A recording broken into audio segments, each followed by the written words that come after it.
Thank you so much. I am Liz Glazer. Thank you so much for that wonderful introduction, Dean Terranova. Those are all of my degrees, and now I'm a stand-up comedian, so those degrees are props. I did used to be a tenured law professor, and then I became a stand-up comedian, and that is, I'm sure you guys know this, but like that's the typical route to stand-up comedy. Generally speaking, if you want to be a stand-up comedian, you go to law school for 3 years, then you practice for 2 years, then teach for 9 years, get tenure, give it all up, and do stand-up comedy, screaming into your phone in front of a ring light next to the bathroom with the cat litter. This is living the dream. Sometimes people ask me, they're like, why did you go to law school? I'm like, I'm setting up a joke I'm going to tell in approximately 14 years. I'm a planner. So anyway, it's really wonderful to be here with you all tonight for this gala. It's so exciting. I am one of you. My mother would like for me to tell you that I'm still licensed to practice, not in Kansas or Missouri for that matter. Not even in New Jersey, the state where I live, and also failed the bar exam, but in New York. And that's my background. So anyway, but I do this now. But the thing is, it's like, I don't know sometimes if being a lawyer ever leaves you. You know what I mean? Like, first of all, I still speak like this. So there's that. And then there's also just like quirks of personality. Like, I think about this a lot when people get canceled for tweeting, you know, about this, like people will say something years ago, then someone digs it up years later. And, you know, it's like a whole kerfuffle around whatever this person said. I'm like, I don't think I've ever written anything down, let alone said anything above a whisper that I didn't imagine being held up in literal court. So it's always puzzling to me. And for that matter, honestly, do you guys remember when people would freak out that the NSA was reading our text messages? You know, like, don't text. You never know who's reading. Was I the only one who was excited? I'm like, okay, do they have talent agents on staff at the NSA? Like, that's the kind of environment that I thrive in, when it's just like, I'm just texting someone. Maybe I have a crush on them, you know, just no press, just like casually texting it up. And that's the moment that I just want someone to go through it and be like,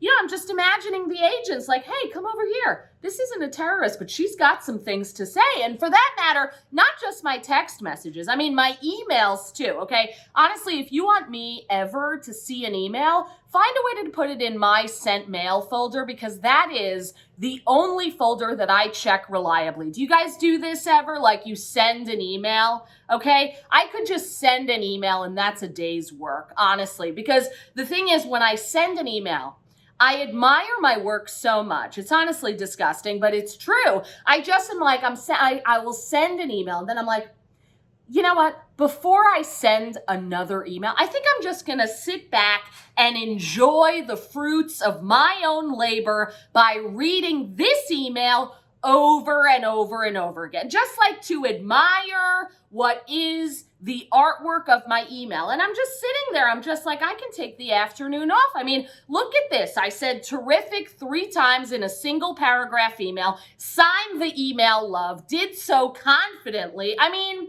I don't have anything else to do today. It's amazing. And okay, so here's another thing. Like, on the topic of emails, which I imagine, like, people are like, what was being a lawyer like? I'm like, I think it was sitting at a desk for many hours in a row being CC'd on emails I did not understand. And I think I did that part very well, the not understanding specifically. But like, do you know how people love to delete emails? And not only that I guess they love deleting them. I don't understand it, but it's kind of like, you know, they love to talk about the deletion of emails as though it's this like moral good, you know, like I read a lot of self-help books. I'm no better version of myself than on week 5 of an 8-week Audible course that promises to transform my life forever. Okay. At any moment, I'm in the middle of one of those courses, and it's great. I love it. I love the idea of improvement, the fact that I never will be quite there. It's all great. I'm just like trying to get enlightened,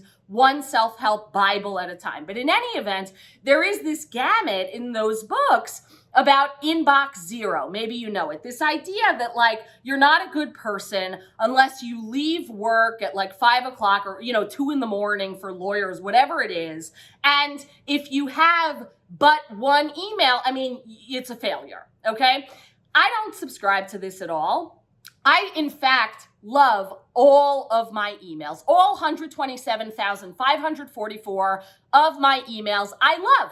And I don't want to get rid of them. There, I said it, okay? Because the thing is, and I'm not all, like, I like a minimalist aesthetic. I'm into throw out your sweaters, your old undies, whatever it is, because the thing is, you cannot Control F search your pants. But you can your emails, okay? And the thing is, I have some personal experience with this because when it comes time for your high school friend's second daughter to be bat mitzvahed, and all of your friends are asking, does anyone know the kid's Hebrew name so we can engrave it on the silver bracelet for the group gift? Who has the 2008 announcement in an email for the Simchat Bat that says it's Nechama Malka? I do. And I love it, okay? And by the way, on the topic of deletion, there's also voicemails. And this one I do not understand. Okay, how is it that my cell phone, this one device, that it's got to hold like the equivalent of 9 feature films and like a burst of 322 pictures of a subway seat I didn't even mean to take in 2007, and that's all fine. But if it's got like more than a minute total of voicemail tape, it's full. It couldn't possibly handle anything more. I think it's almost like the people who designed the voicemail program on the phone had this originalist interpretation. It's like nobody needs more voicemails in storage than what would have fit on a reel of answering machine tape in 1987. Why?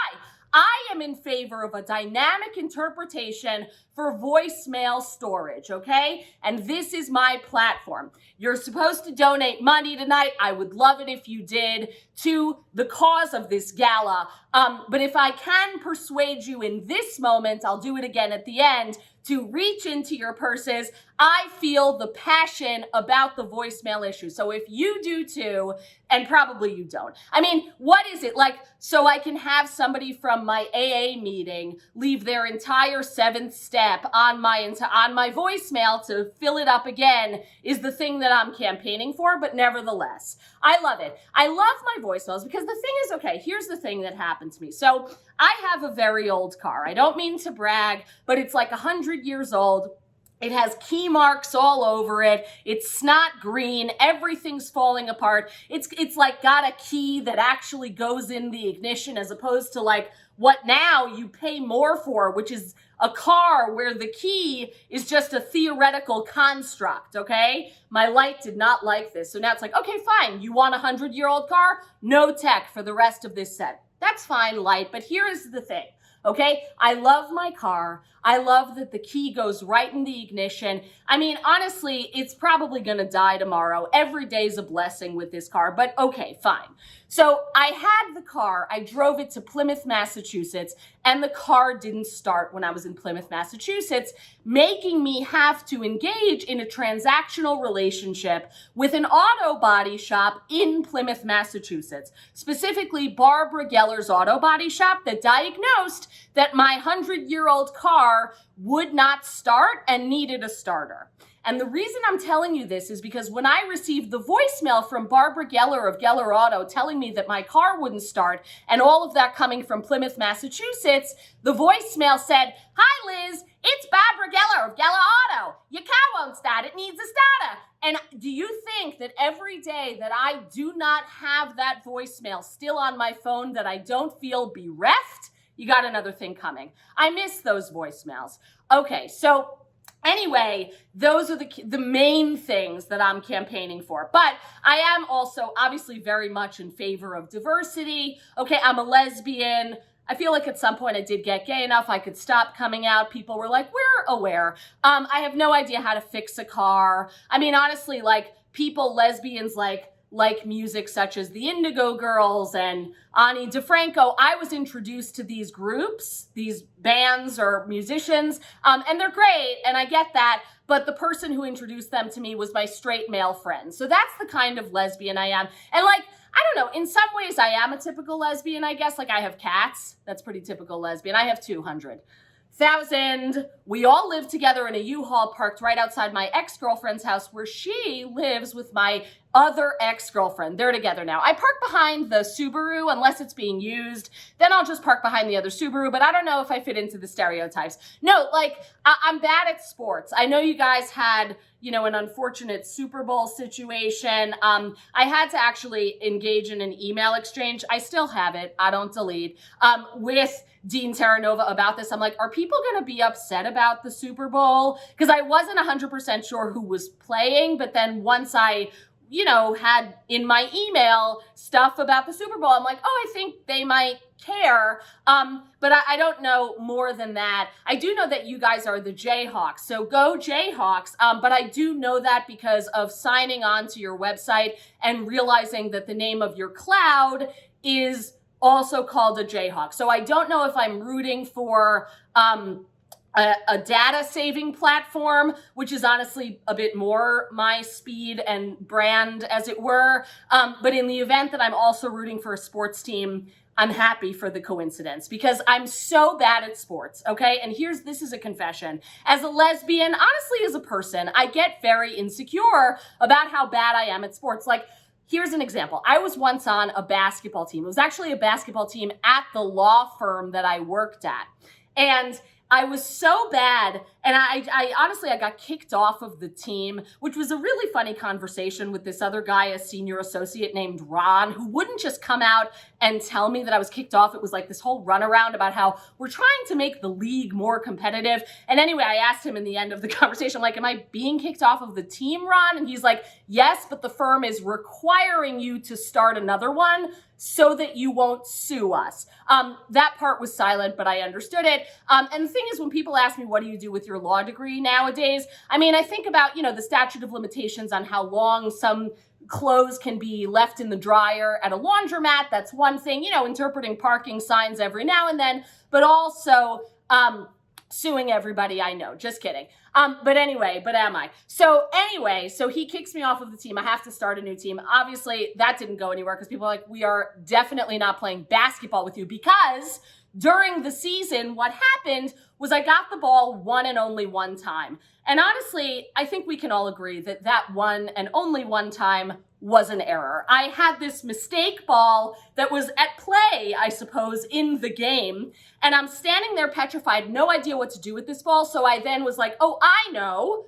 And it occurred to me, I was like, I'm going to pass this ball to the referee. So that's the kind of lesbian I am and the kind of athlete I am. And this has been just so fun. Please donate. Thank you so much for having me. I'm Liz Glazer. You can find me on the internet. Send me an email. I'll never delete it. www.dearlizglazer.com is a good place to find me. Thank you again so much for having me. Good night, everybody. Happy gala.